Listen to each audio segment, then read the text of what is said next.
All right, now still on President-elect Donald Trump's inauguration, we're joined by Sophie Mokoena, SABC News International Editor, just to take a look at how significant a moment this is. The 45th president being sworn in as the 47th president. Good evening, Sophie. Thank you very much, as always, for joining us.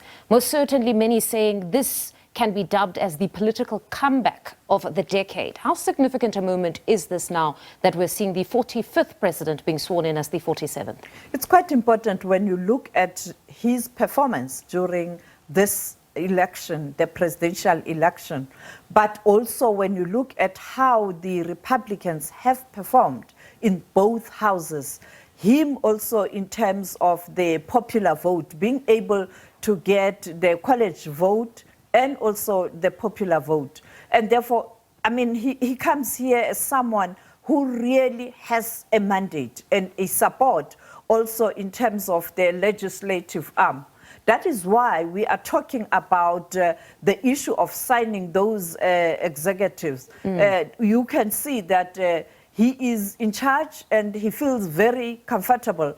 But for the Americans, the question is, what is going to happen to the country? Are we going to see the America we saw during his first term, where the country was divided? Secondly, are we going to see Donald Trump at global level ruffling feathers, as we saw when he was at the helm of the U.S.? You know that he wanted to pull United States of America from World Health Organization, the WTO, NATO, a lot in terms of his foreign policy as well. The issue of migration, as you heard there, our colleague in Mexico waiting to see what's going to happen tomorrow. We are told that tomorrow those mass deportations are going to happen starting in New York. And of course, this was one of his campaigning aspects, that here he would have to ensure that he lives up to what he committed to do insofar as immigration is concerned.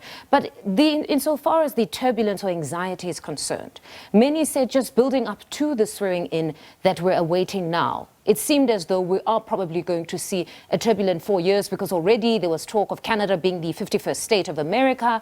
There was also now talk of immigration. There's quite a lot that he has mentioned just leading up to this very moment. Just talk us through some of those moments leading up to the swearing in. Well, I think this time around it's much better because you know what's coming. You know, we can't say we don't know who is Donald Trump. And I think whether you talk the markets, whether you talk other countries, they have factored the Donald Trump's presidency in. And therefore, it's much better. We know what does the Donald Trump presidency entail in terms of whether you talk global economy or trade and investment, global security, or just the bilateral with countries. Therefore, I think all those statements, much as some of them were shocking, many people were not shocked because they know him. And I think countries also have kind of made plans in terms of how they are going to engage Donald Trump. I want us to quickly look now and have a quick glance at the past presidents since the year 2000 to 2020. Just looking as we continue to build up to the swearing in, starting with 2020, the Joe Biden administration. Actually, let's take it from the bottom and start with George W. Bush, the year 2000. I mean, if we look at his administration, quite distinguishable. Just talk us through the era of George W. Bush. Well, clearly in the United States of America, he had strong support from the Republicans. But when you look at global issues, because I think for us as South Africa, as the continent, it's about the global issues. The issue of the war in Iraq will continue to haunt him. And at that time, in his last term, the then South African president, who had a privilege of really being trusted and being respected by by Bush, he did try to warn him that there are no weapons of mass destruction, because at that time, South Africa did send the inspectors in Iraq to go and check this, but he didn't listen. Therefore, even today, that's what people are talking about. When you go to Barack Obama, the same. Particularly for blacks around the world, Africans in particular, and people of color, hope that if you have that kind of a person in the highest office in America, this speaks to how the world is changing. But at the end of his term, he was very unpopular in America and also many of them outside America. Who can forget the war in Libya? And even today, he indicated that he does regret that invasion of Libya. When you go to Donald Trump, I mean, we saw Donald Trump at his best in 2016, apprenticed, driving the country. The character Donald Trump, we know in terms of business. And I think and certainly Joe looking Biden, to put the interests of business at the front. Then Joe Biden. Joe Biden was senior, lots of experience. He has been in the Congress, he has been in the Senate. So he was quite a veteran in terms of legislation and many other things. And there was hope that he will be able to rebuild what needed to be rebuilt, particularly after COVID-19. He did try his best, but today, for those who focus on foreign policy, he will continuously be criticized and people will blame him until he gets in his grave in relation to 46,000 Palestinians who have died because America could have done something. But he says as he leaves now, they have a ceasefire deal that has come into effect. It came into effect last night. So most certainly for him, in as much as there would be that criticism, he seems to believe that insofar as his legacy is concerned, at least we can say that during his Joe Biden administration, they were able to end the war there.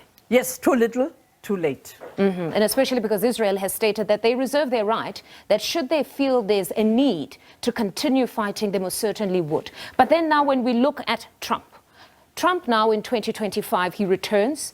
The campaign was mostly around the economy, around immigration, and around the security issue.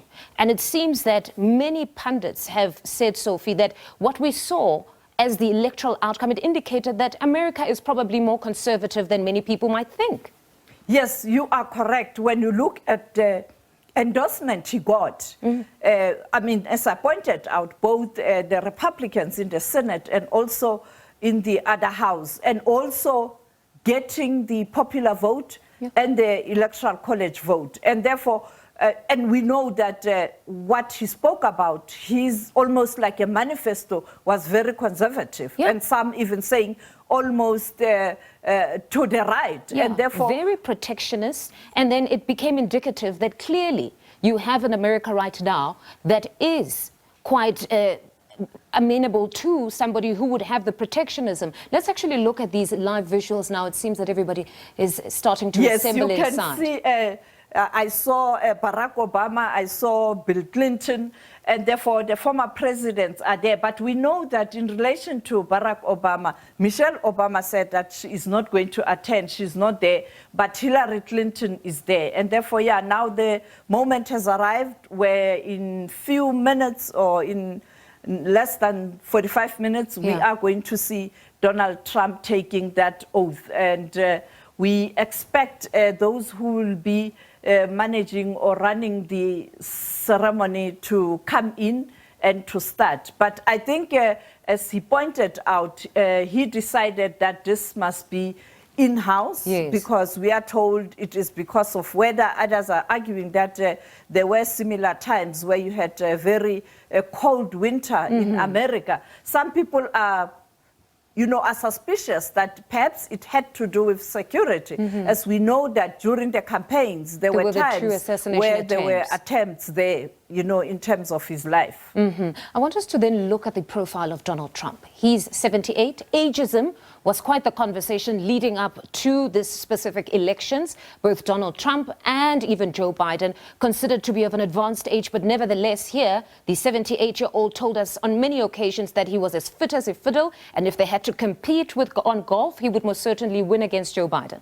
Exactly, the issue of age. And I think he is adamant that he is up to the task. So this issue will continuously come back during his tenure when there are decisions that don't make sense. And I think the issue of age will continue to haunt him. But particularly on the continent, how many heads of states are above 80? I was saying, people when we say, are they retiring? I'm like, 82. indirectly saying, start with your leaders. Most certainly. But when we look at him now, in 2016, he was campaigning on the slogan of Make America Great Again. It seems quite similar to the slogan of 2024 to a certain extent. Again, nationalist, conservative, protectionist politics. That's the kind of rhetoric that we need our borders. We need to put Americans first. And so far as economic policies benefit Americans, most certain, then everybody else comes second. Yes, America first, America first. He is going to utter same words today. And therefore, inward looking, but there is no way he is going to ignore the global factors. And yesterday already spoke about the war in Ukraine. He wants to stop the war in Ukraine. He spoke about his involvement in the Middle East with this ceasefire. He spoke about many other issues that are linked to global challenges, particularly migration and immigration.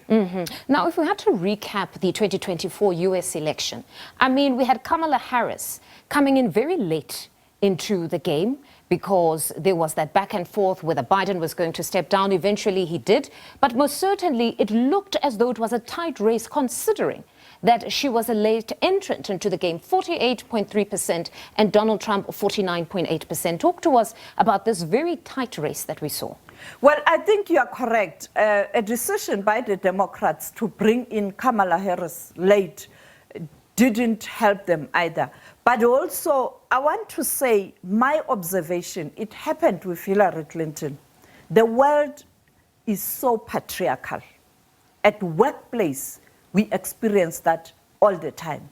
In churches, even in homes. And therefore, it looks like that issue also was a factor. When you look at how men, including both black and white, in terms of African Americans, how they stood up and almost criticized her and supported Trump. So you have that late entrance. Secondly, we still have to fight patriarchy. And that is why people were hoping that if Kamala Harris is the president of the United States of America, other countries would follow suit. Yes, because you have this powerful country, a first largest economy. Therefore, you have no reason to say women are not competent. So it was not about competency. It was about those global issues that we are still grappling with around the world. But also the issue of the Middle East, it didn't help her because she had to continue to support Joe Biden in terms of his approach to the Middle East question. And it was quite clear that you have a large population in America that is pro-Palestine.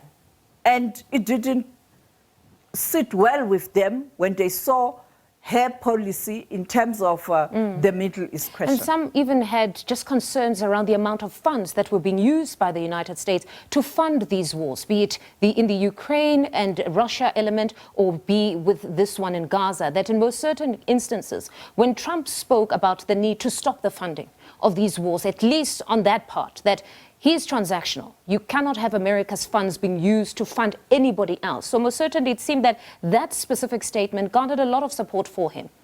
Yes, indeed. You know that there are concerns that a lot of money was spent or resources were spent on Ukraine and now Israel. And therefore, when you look at what was happening on the ground, you know that after the COVID-19, the economy of that country was also struggling.